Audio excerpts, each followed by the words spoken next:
say hello to whoever's there because I got like about 80 or 100 of you on there sometimes and it feels like it. Oh, really? Hi everyone, this is, I do go by Sambongo. I'm going to keep my name because I like it. I'm going to introduce my friend here. But for the most part, I'm going to let him introduce himself. I'm Adam Cote. If anybody frequents just music channels in general, Yeah. you might have seen me on several people's websites. He goes by, this is Mr. Timeless, I believe, right? Yeah, it's Timeless the Misfit now. Timeless the Misfit. I went under a Lost Boy for fucking years. Yeah. And it wasn't doing me, it was lost. I was like, wait, I'm not lost no more. I have a sense of direction as to where I'm going, and I definitely am getting old. So I gotta stop. And it was kind of serendipitous, to be honest with you, because I did that a year. Because the following year turned out to be like, I learned a lot of information that just Timeless was a huge subject in. And I was like, oh wow. I recorded the song with the Aldous Huxley interview, and I did all that like not knowing anything of this world. Those were just ideas that I listened to. I was like, whoa, this is dope. Not knowing the magnitude of, you know? And yeah, it's kind of weird. All this, my song names and stuff, we're all focused more on now than they were then. So the Timeless, the Misfit, and Timeless would be a misfit in the world of time, but Yeah? Okay. Timeless. Anyways, that's not music. I didn't want to berate you with things. I didn't want to stifle the creativeness. It was too cool. I heard something you were playing and it was just, I don't know what it was yet.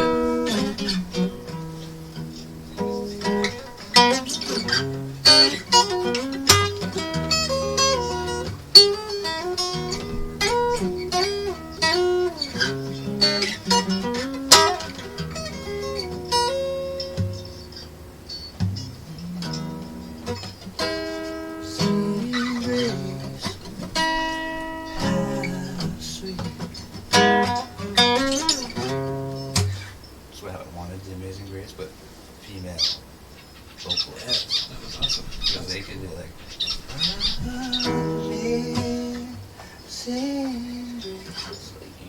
you know, they could really project it, but I'm not a singer. No. Gotta play. Yeah. You know what? What was it? You wanted to be able to actually also have a bit of a jam with it. I don't know. I imagine you got the This is Adam's first time in 8 months. Stiff fingers. One of the longest breaks I ever took.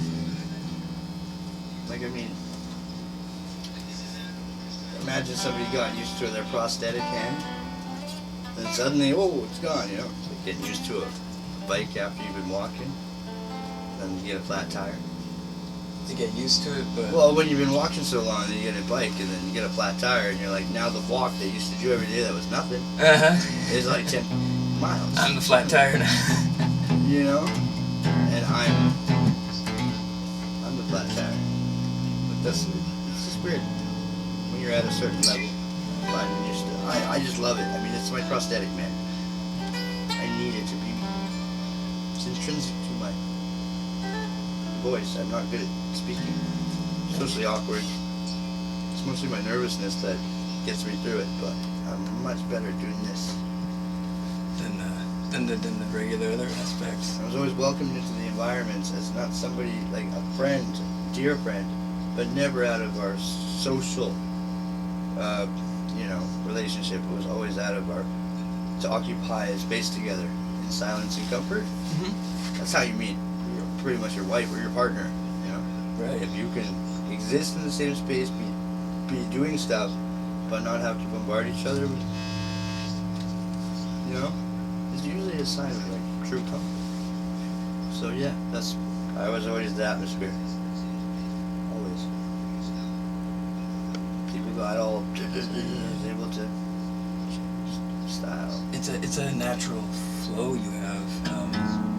You got like you can hear there's a lot of tones going through it. Like you devise, you created each piece. You know, every piece. It seems. You gotta play with your heart for that one. Yeah. Play with that. Especially when you're helping kids, because they're so about the image and they forget the hard part. But the heart's there when they're all excited to play around somebody who's really good. Yeah. They all want to learn, but then when you see that heart get corrupted as they get older, they're like, oh, now I can't play in front of somebody. I can't play in front of you because I see how good you are. It's funny how just age there goes from optimistically awesome to competitive.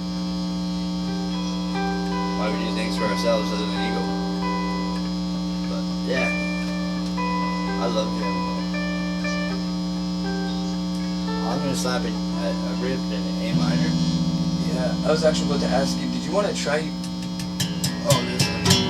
using this one to do it, or no? It's fine. Alright. I need a certain thickness, otherwise I overbend as I'm applying the chords. Doesn't sound good. This is off. It's been off just a little.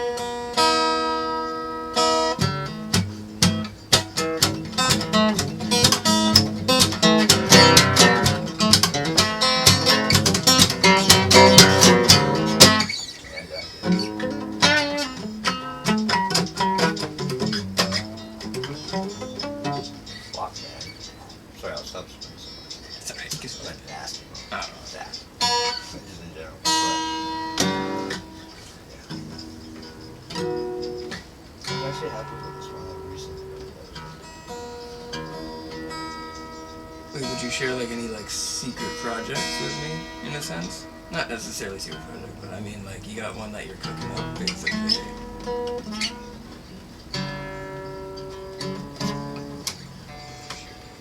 A lot of what I don't set out to do, when I set out to do something I made on guitar, if at the end of the recording I'm listening to it, it turns into like a gorilla song.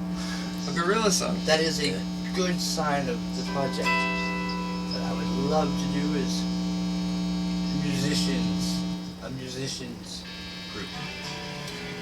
But a musicians group with catchiness and with hooks. Musician group. One that you I heard the term before. It's kind of like, you know, one with just like a bit of power to like Just individual caliber musicians. of musicians. Them all being great at what they do. And the drill is, every musician is amazing at what they do. And that type of project where you get it's not about the all-stars. It's that their minds, they're all accommodating the sound. Those out there for this. It's for that. So the lack of an instrument isn't a lack of, it's still participation. You know? Right. It's not a minus in it. It's you're not playing because it needs you not playing. You know? And then it's easier to, that's how the understanding of that forms, you know? It's really great. It's discipline. That makes sense to me, at least. Because Yeah. you have creative minds. Typically, creative minds are they're not hard to come by, but when they get together, they make the world of difference because it's not even then the creativity, it's the flourish of it. It's the chemistry in a sense, you know. Yeah. I believe in chemistry when you're playing because, of course, I had friends who just continued their track of just like only playing when they could, like when they're like, you know, when they're really sure, a little like held in about it, reserved and whatnot back then. So like I stuck to the chemistry of it, and I said, I gotta wait for my friends to. That's why jamming with brothers is far different than jamming with friends. And when you establish the friends as brothers, the one thing you establish patience with each other. And in the beginning, the ear, you know, they were like hip-hop artists or writers. The first album, they're spitting as many bars as they can in a song. and then you hear the mature, refined, honed of the craft, you hear a relaxed delivery, but they're also not eager to display, no, you gotta hear me when I'm at, when it's just, because they would talk to a lot of game, and sometimes they want to show what they, and really what it comes down to is learning the opposite of that. Right, when you become patient, like how I just said that, your lack of instrument isn't that it's a lack of, it's that the song needs you to not play that for this, and the one who can go totally, that they must have a good relationship because of the patience they have. And it's hard to be told to like not play something that you're like really inspired by at that point because of the inspiration. But if the person themselves go, actually, I don't think I should do anything in it, the actual player, then it's not a dictation of anyone, or it's awesome. It's discipline. It's discipline in the sound. Because when you're getting the result, like when you're listening to it, like you're only in the moment you're in it. And if your daydreams, you're listening to it as accommodating some soundtrack to just your life or motion of something, rather than not dissecting, but actually, what's the word? When you're, most people are trying to actively adapt to the things that it's like a not many throwing listen cold water with on like an actual wanting to like hear the song. Right. The daydreams start going. Now it's a great song if you can start conjuring any type of daydream or scenarios, or Yeah. like here I go again, oh wow. The daydreams we have of some glory, like totally we don't hear it, we don't get to actually see it, investigate, like truly see it. And yeah, it's hard to do that. Right. I was blown away. I didn't think you could play that way so quickly. I thought maybe you'd have to like I thought you might have to like shake me up a little first before you get me ready for it. When I wake up, I'm gonna be doing it. But no, you were quite comfortable with like just straight up something like what you played there.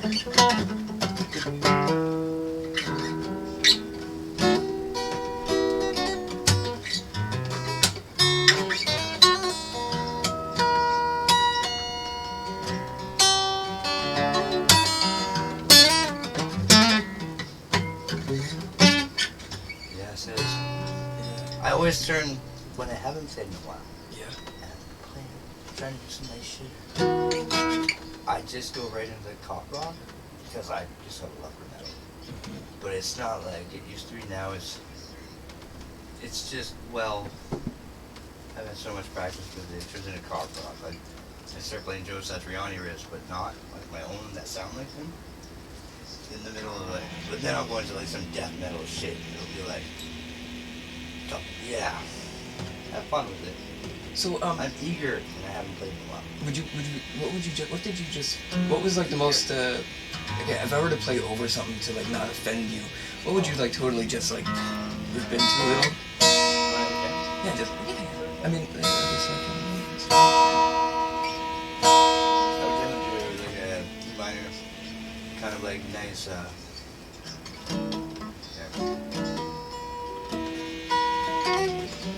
Just do that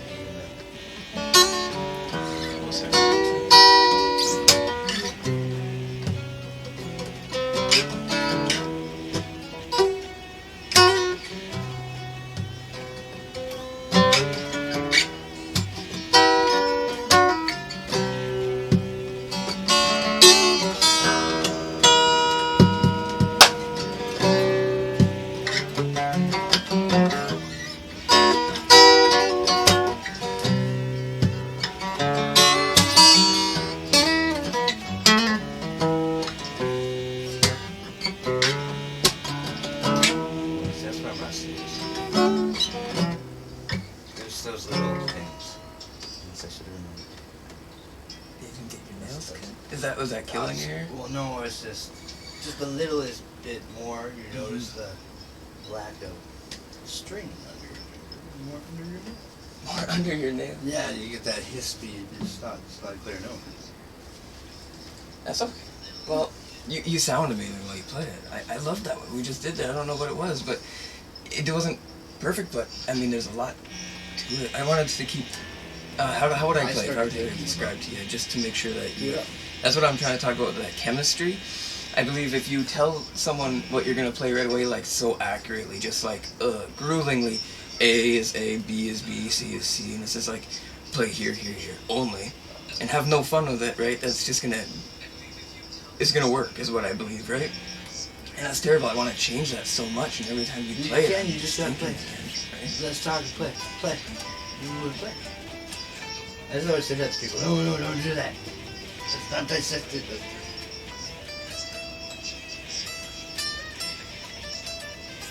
Two guitar hogs are great together. Because they both want to play at the same time. They both want to show them shit, you know?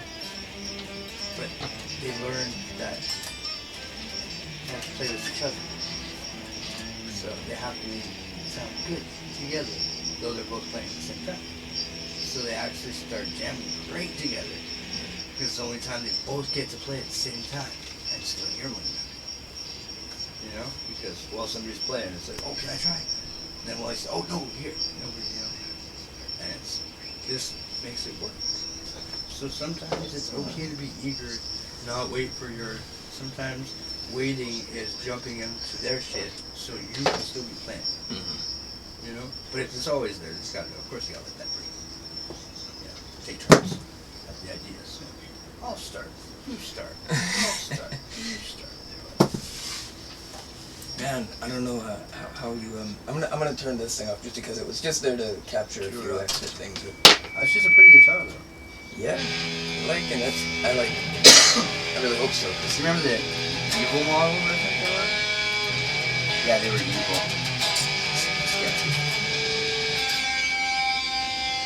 I got mics.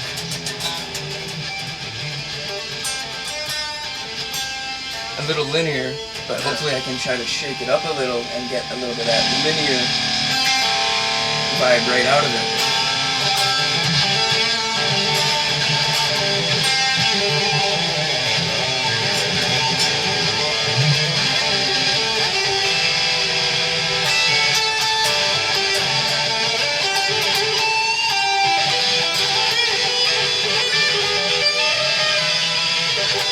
You know what changed my life? The Crow.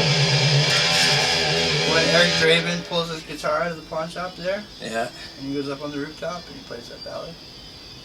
It's one of my that's one of my favorite parts of cinema. Is him playing that ballad, the tone of the ballad.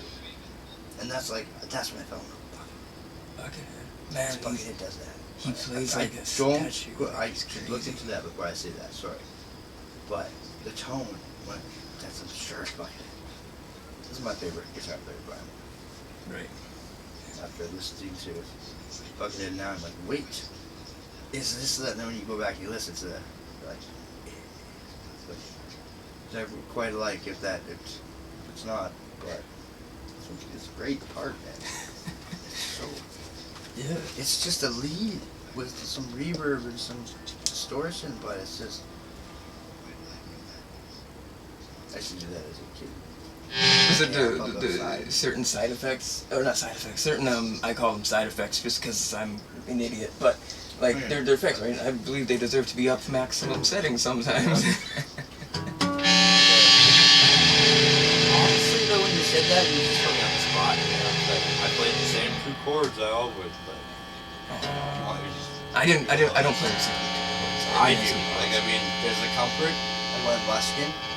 There's the patterns I know. I'm more pattern recognition than notes.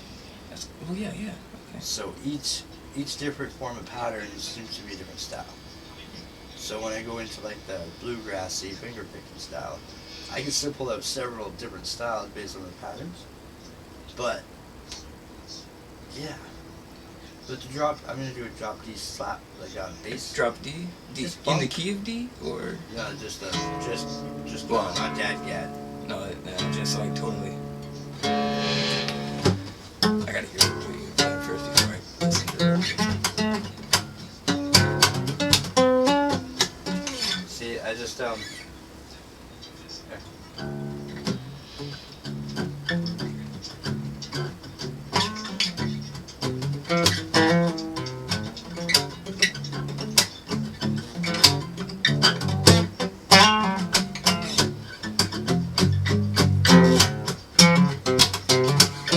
I'm way too random right now, man. I was trying to honestly- just listen, but I almost started jamming to it too. Yeah, you know. Man. I just gotta stop for a minute.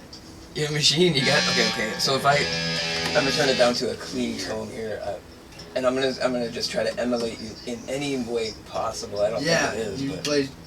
I'm not really big on the blues, but I guess I do play a lot of blues. I just don't like that whole. I'm gonna wear a black trench coat, weird black hat.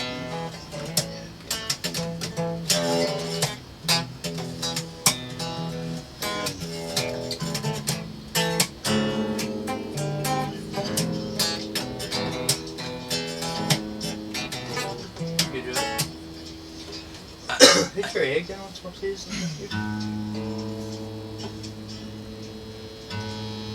Gotta go out. Is it yours or mine? Are you in tune perfectly? Oh yeah, you're in tune. It doesn't in tune like perfectly, but you know, there's always a chance. Hit it once more.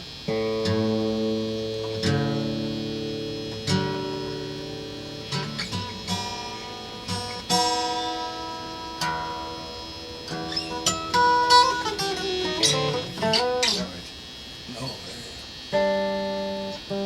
So now play that riff. Okay.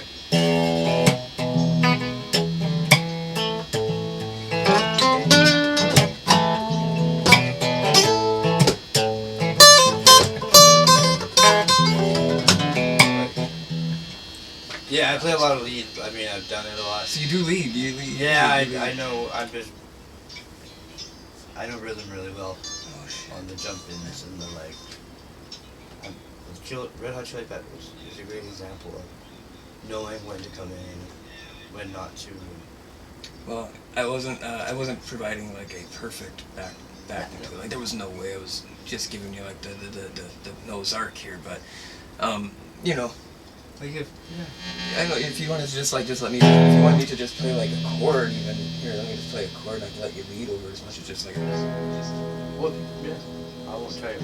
if you, unless you want to take a break quickly and you know just we can still just shoot the shit. We got like forever if you want to take in here just to it's a nice, it's a cozy new room. Sorry.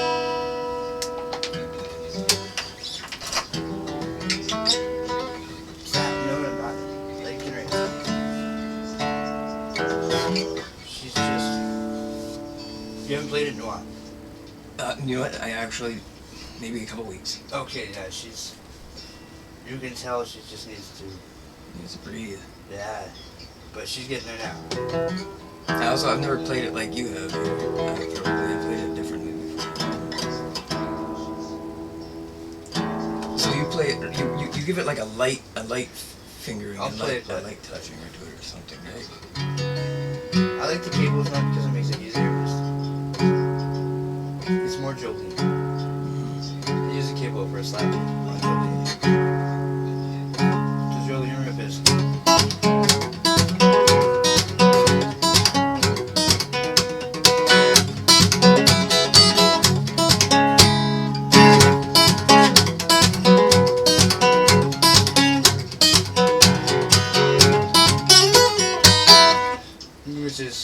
Which is similar to like the.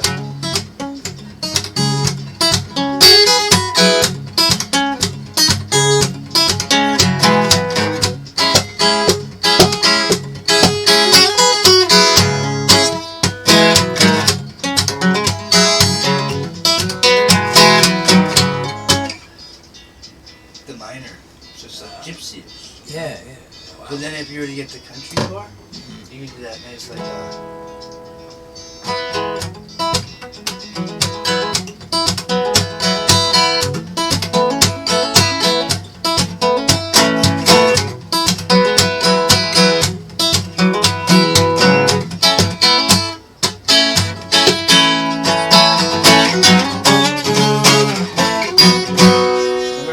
slap song, and it was like slap like, but after you do this chorus, that's like, I'll show you the country.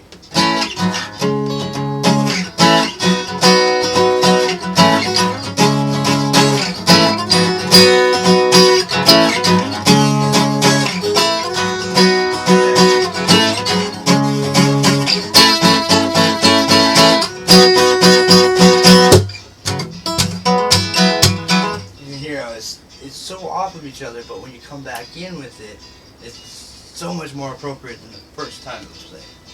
Like, you start to foot stomp, you get those little mandolin plucking lines. Yeah, no, you can really emulate some of that extra instrument to it. There's an instrument to it when you play it. I mean, sometimes I find it's almost like a machine when I'm doing it, and it's just so, that's such a refreshing change. It's amazing. You're blowing me away with that. You know? It's having to accommodate jamming by yourself. Yeah. For so long that you do those things, but then when you jam with others, they have a hard time playing you. Right, yeah, definitely. Because you're so set in your ways of you yourself. What if they're a little starstruck all of a sudden and they're like, oh, I can't play it, right? So there's always that idea. That's that conversation about the kid thing. About if there is that struck, and somebody like me, let's fucking play. I'm not telling anybody what to do, but just utilize it, have fun with it. If somebody's there who's willing to like be awesome about it, not arrogant about it. You give it. Oh, sorry, I'm just saying. You just gotta start, man. Like, if you start by yourself, no matter how dumb it looks, how silly it feels.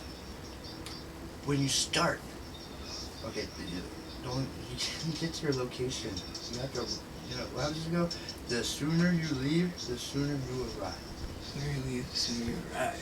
So, all you have to do it, and then a week goes by, and you're dude, that pattern. You give that a year, and you'd be like, I'm so happy I just didn't start. So all you need to do, no matter how silly it looks, no matter how many bad notes, you gotta hit the bad notes to know where to go. Yeah, you gotta, okay. And if you don't know theory... I believe the minor scale is entirely made of bad notes. Yeah. Jazz, too. Yeah.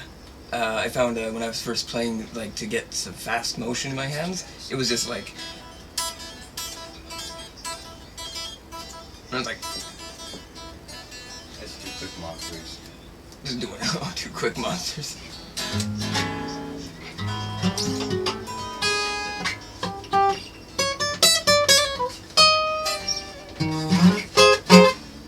It's like... Elaine Bennis from Seinfeld. You ever watch her dance? Seinfeld. Elaine, when she does her, like, kick out and starts doing this. That's yeah. jazz to me. That's jazz, that's how real she walks, jazz. how she dances so awkwardly. Off, with no rhythm.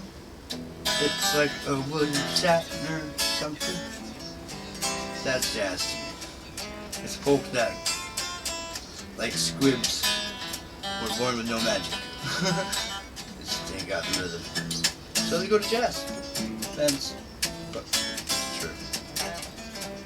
And very seldom do they jump in on your jams because they can't do some... Yeah, they're and jazz is the Andy Kaufman of music. I'm sorry. Oh, Andy Kaufman, yeah. I ask you a lot of things about like how you're playing the guitar, but then you say someone's name and I don't even bother to ask you like what did they write specifically? Yeah, Who back in the that day Andy there was Kaufman? The Man in the Moon. I think Jim Carrey portrays where he was doing awkward, make you feel uncomfortable comedy. Way before Family Guy or South Park, or like he was doing it in a time where it wasn't called awkward; it was called. South Park was annoying. No, Andy Kaufman. Andy Kaufman, okay. He was so annoying and obnoxious in his like, isn't that funny? Like when it's not funny, but since it's not funny, Napoleon Dynamite. But in a time where we can understand Napoleon Dynamite, it's uncomfortably awkward, funny, But it's just like so dumb. Yeah.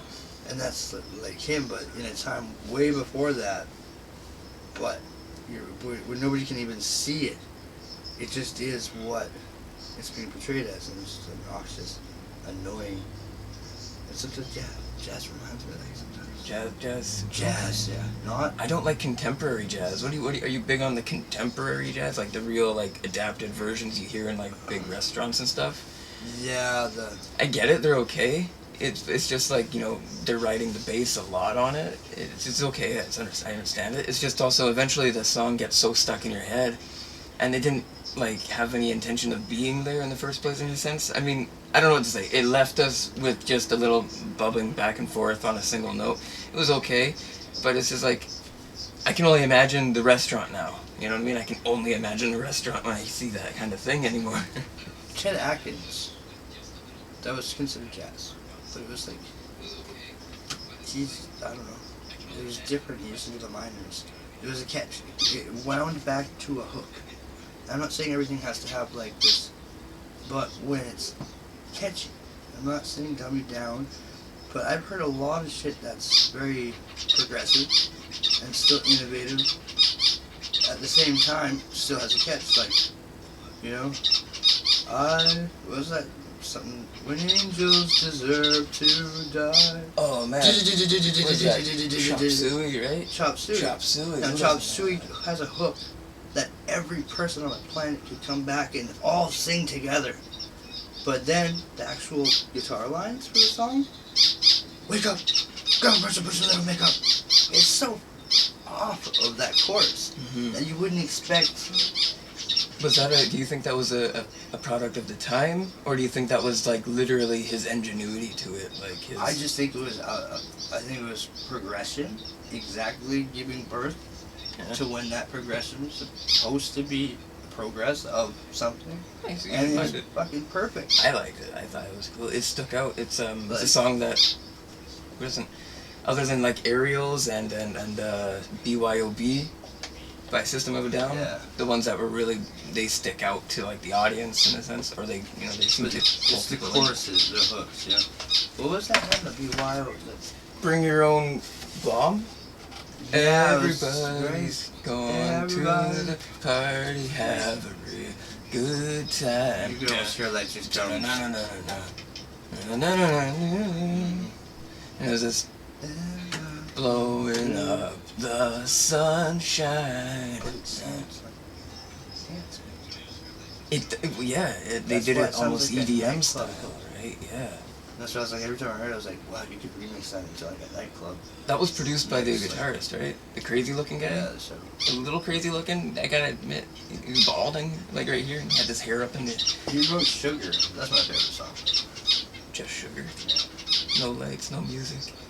Go fuck around. Fuck. Such a good fucking. That's what I liked, was the changes. But me and a buddy promoted. We actually had a lot to do with them not being big, but getting them out. They did Ozfest. They didn't do any record release. Their first introduction to the world was Ozfest. They didn't drop an album. They dropped an album after Ozfest. So pre-Ozfest, they put out these samplers that was System of a Down, Clutch, and Slayer. It was the Stained of Mind? Stained of Mind. It was a Slayer album. But it was more the Korn. It was after Undisputed Attitude, and it had that chunky sound. But there's a song called Stained of Mind, by Slayer. That song was on there. And a Clutch song. I can't remember what the Clutch song was. But there was and System of a Down doing, I think it was No War. And they also had a System of a Down. We handed out hundreds of them. We had System was sending us, like, this is before any record label signed them. This is when they just got asked to go on Ozfest. So we were stoked because we heard that 3-piece sampler, which was War, No, and Peephole. And this is like their own edit. This wasn't the studio versions. And so they sent us like fucking a couple thousand to hand out in Kelowna with all these like homemade stickers and everything. So we handed out, me and Chris Schilling. And yeah, It's just, and then they broke. People went crazy after their live show at Ozfest.